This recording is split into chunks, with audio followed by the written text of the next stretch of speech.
Good evening. Put that in Punaya, Chom that Kelegi. I don't want it. If you are not ready, back to them here. If you are not ready, back to them here, come here, better share with your people. Good evening, sir. Thank you, man. Asking it, I don't need a kele. Any me. This is one dollar. I come that touch from you. Okay. You need a bag and gata. Mam Hemrenu, who need a bag. I want to line up, Apataga. Mba.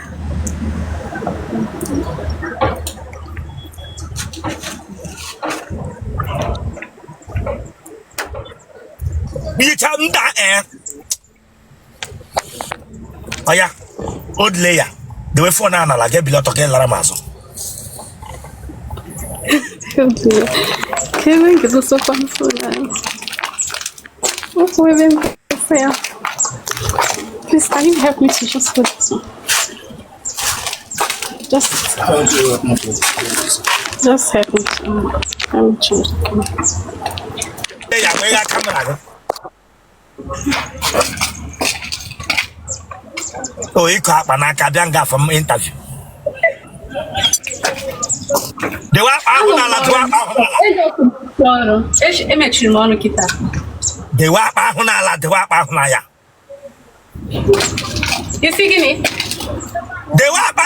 this girl. Yeah, whom give up and I tell 10,000 no mapa. Yeah, don't get home come to makeup. The work against straight. Watch our home on wine in the mega physiotherapy in the Popon Abajabaji. Don't ask again.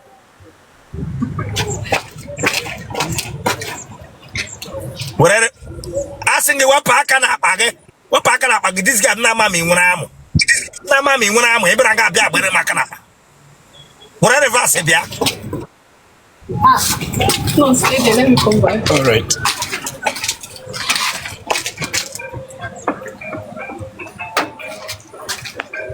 When he can. Eh? Yeah. Team again knock and then fish pond. O take back and one in fish pond. Be our phone. Bread me him say. Bread me him say. What lay therefore? Bishop Annum 29. A church I again, I bring you down. A church I again, I bring you down. You have to come out here. No, how much is it, sorry? See the way who knock and then I take on Uzwemeg bam. O take probably who can then I take goes all will I name bam. In one watch church here, may put to here. Oh, and how much is it? You will when I get up.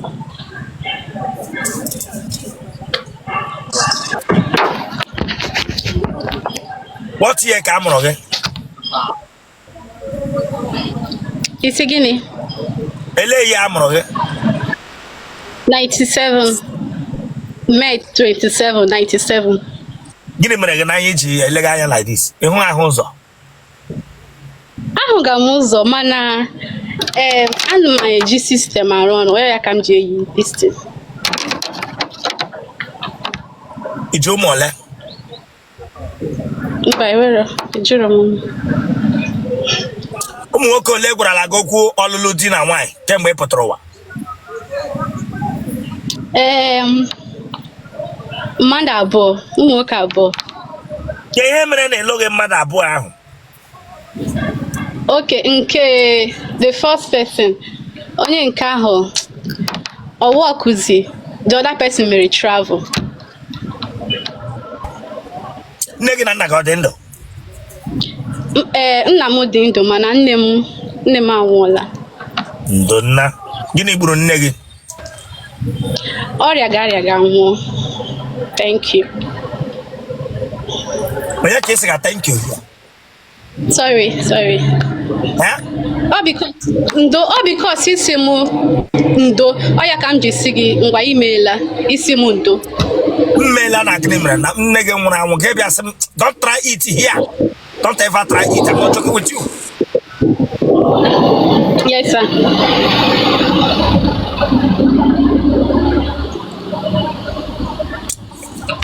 Pụta ịnọ na ịmụrụ nwa na mmiri. Ịmụọla nwa na mmiri. Mba o. Tụfịa ụkwa.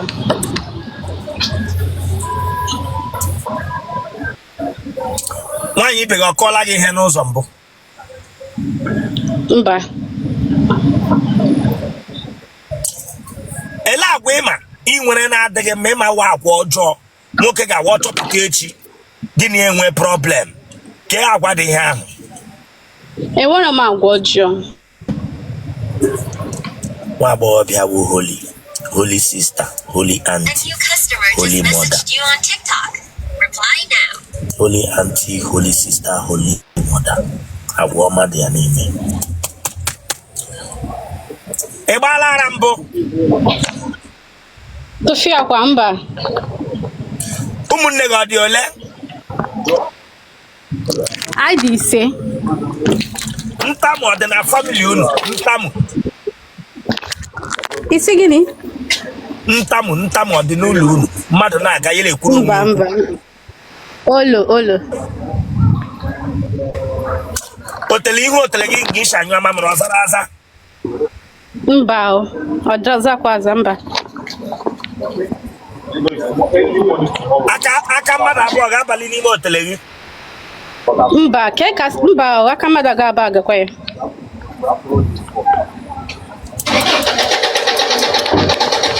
Okay. Iwe onye ebe? Ahụ m onye Owerri. Ebe na Owerri West. Ebe na Owerri West. Iwete. Maybe ready for this interview, maybe to ebe. Ele m ọrụ, alaga m n'ụlọ.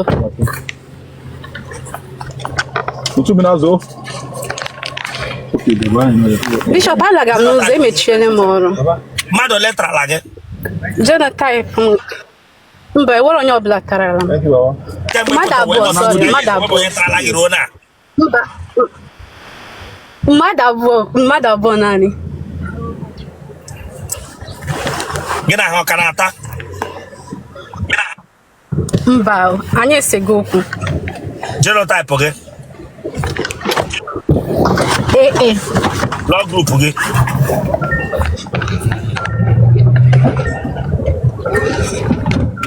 Blood group gị? O positive. Kpọọ phone number gị?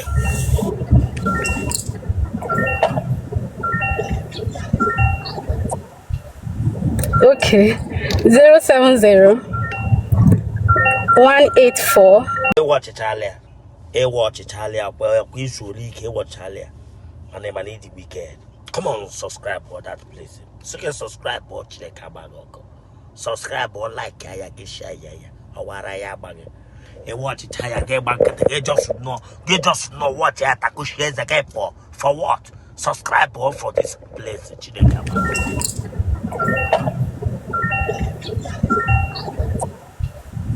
Okay. 070 184 15383. Ị na-ekwu okwu? Okay, anụgo m. Gaa nọ n'ebe ọkụ na-enwu ka m hụ ihu gị. Okay. Ihu m kịta. Kpupu ihe ahụ ikpu n'isi.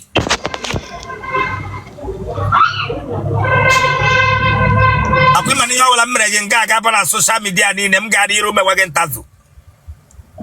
Gaa n'iru. Ị dị afọ ole?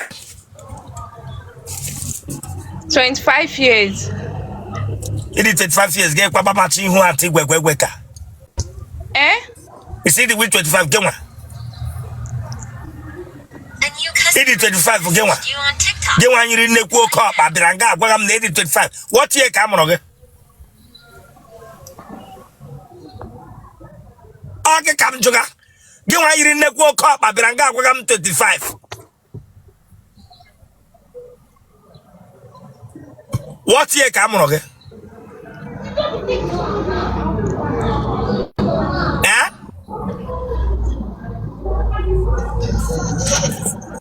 Anytime you see the front of Lybia.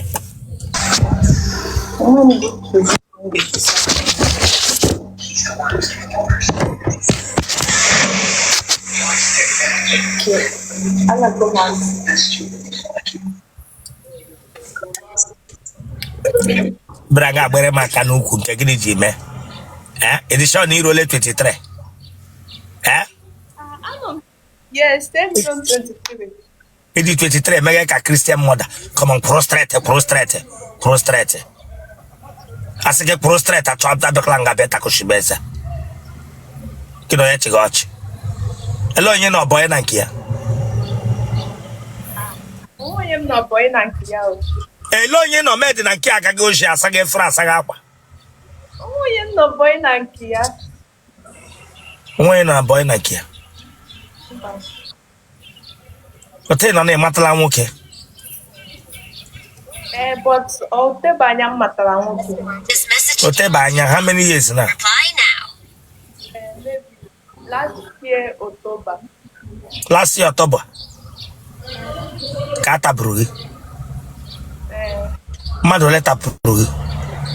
Onane onye tabe. Ofonye, onye antara ga lebe ono. Onye ahụ ọ nọ Italy now. Ono ebe? Italy. Ya tapogi gawa Italy. Ke ma ho tapogi de na ho na meri ota. Ya na achọzi onye ọzọ na-ata gị. Akwa ya? Mba, ana m achọ onye ọzọ na-ata m. De nke ihe chọgasị na? Achọga m. Ịchọga di. Ma onye ahụ tapụrụ gị gwara mma gị na mpa gị? Agwa m ha mpa m ga-ekwu m. Ị gwa mpa gị? Mba. Ọ ga-egbu gị? Ị gwa ya? Ị gwara mma gị? But right now, Bishop, anọ m na Nigeria right now. Ị na-ebe? Anọ m na Lybia. Ị nọ na Lybia?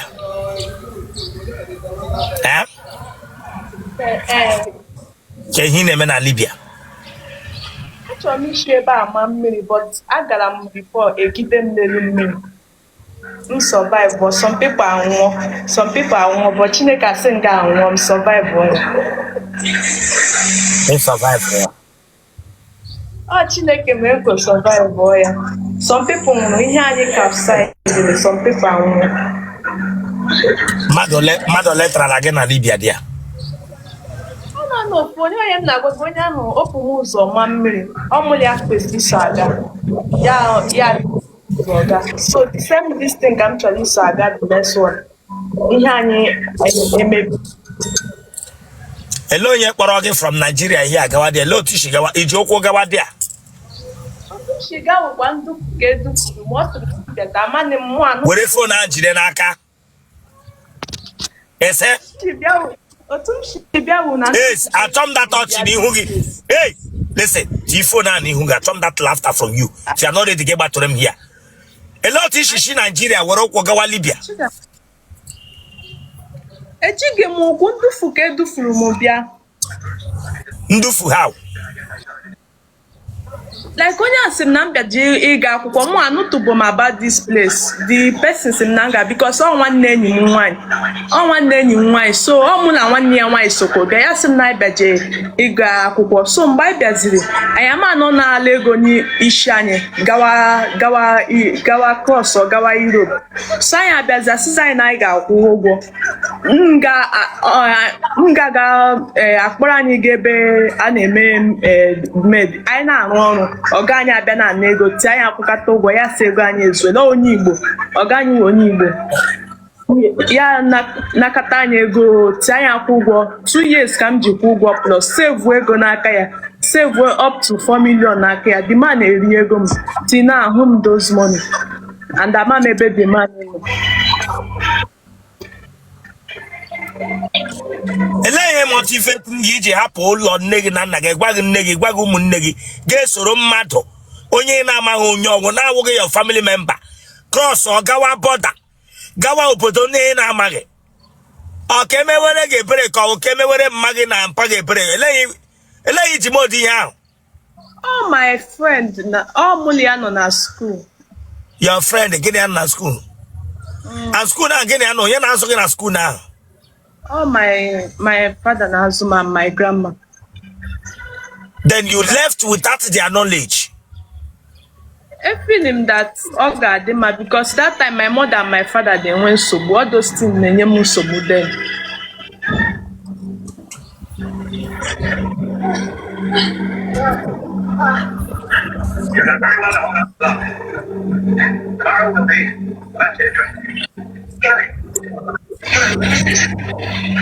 Oga dre that Igbo guy na mma. That Igbo guy kpọrọ gị gawa n'obodo ahụ. Ihe ọsọrọ ya gbaa na mbọ n'ụwa onwe ike dịrị ya na mma. Ọ ga-anwụchu ọnwụ. Ajala Igbo ga-achụgide ya. Ọ ga-adịrị ya na mma. Amen.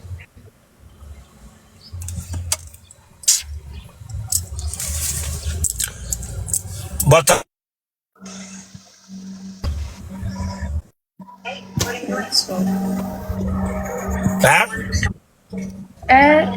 Bishop is singing.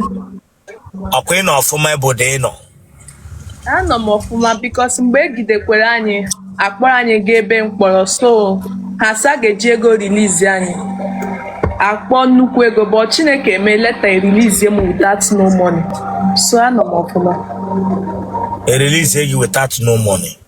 Enweghị ego anara m ana m ego asa anyị ga-eji 2 million plus but God Chineke eme ya I release m without ana m ego ọbụla. So na ka ebe ị nọzi now. Anọ m na ya m na-help that my godmother nọ ya nwa ọmụlị ya kwesị sokwa aga nọ Europe m na-help ya ime ọ na-ere akwa ebe a ọ ndị n'ọlọdụ n'obodo ọ n'ọlọdụ obodo a ọ ya na-ehep m before ya gawa Europe so m na-ehep ya ere akwa ya ọ na-ere akwa ebe a n'isi so m na-ehep ya ọ na-akwụzi m ụgwọ monthly ọ sị m mebi m sevukọta ego m try ya crossing ahụ ọzọ but mụ a ụjọ na-atụ m ego ọzọ ụjọ na-atụ m the thing dị risky.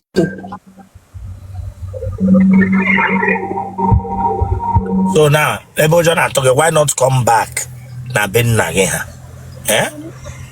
Mkpakọta ego Chineke eme ya because my burger riri ego m save mgbe ahụ ka m chọrọ ịlọta m save m nwere ya obi aka m ime gị interview no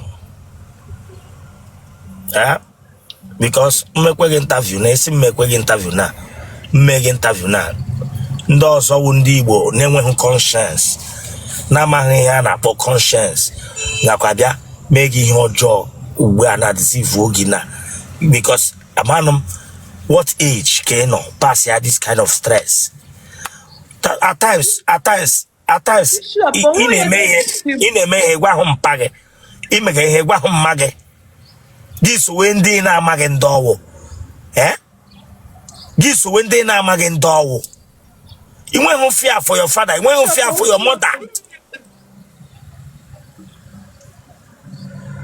Now elehem page ku get am page on eku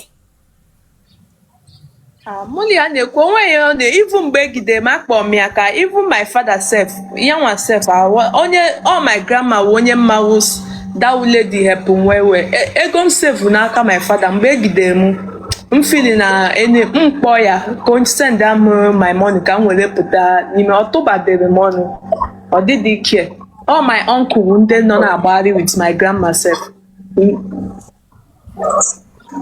because my father and my mother are not zikwa again. Two of them are not zikwa.